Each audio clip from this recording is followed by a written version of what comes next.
Dito ay gumawa naman ako ng panibagong world na naka-hardcore mode. We don't care. At kung mamatay ka ay mawawala na lahat ng pinaghirapan mo na parang bula. At kung mamatay ako sa episode na to ay i-delete ko na yung Minecraft ko. Di joke lang, gago. So that was a fucking lie. By the way, let's begin. Gumawa na ako kagad ng kahoy dito para makagawa na ako ng mga basic tools. At kagad na akong gumawa ng mga gamit ko. Nagpatuloy na ako sa paglalakbay at naghahanap na ako ng ship para makagawa na ng bed, pero walang masyadong ship na nag-i-spawn kapag ganitong biome. Get out of here. May nakita akong kakaibang manok dito at pinagod ko na. Nagpatuloy na ako sa paglakad-lakad at sa kawaan naman ni Wujang ay nakakita ako ng village. Agad ko na pinuntahan at pinasok ko na yung mga bahay at tinignan ko kung mayroon bang mga chest para nakawin yung mga gamit nila. Dinukot ko na tong bed at naghanap na ako ng mga chest. At kapag bukas ko ng chest dito ay masaya ang mabuhay.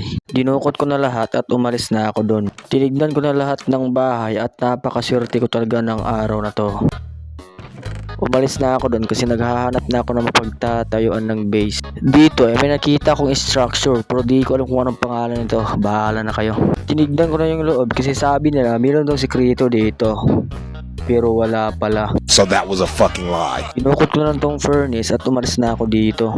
Paggabi na rin pala kaya dali-dali na ako naghahanap ng pagtataguan para makasurvive. At naisipan kong dito na lang muna ako sa bundok magtatago.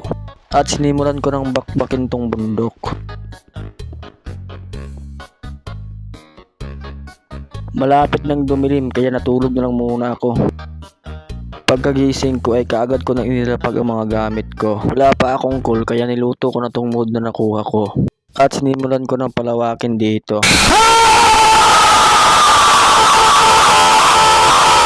May coal pala dito at kinuha ko na.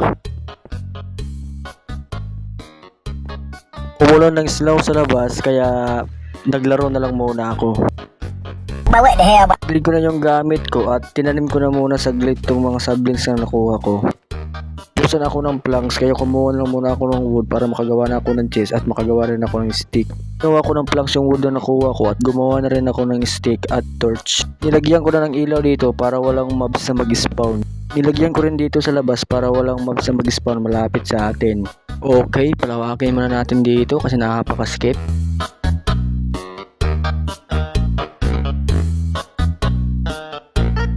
Ilipat na natin tong gamit natin dito.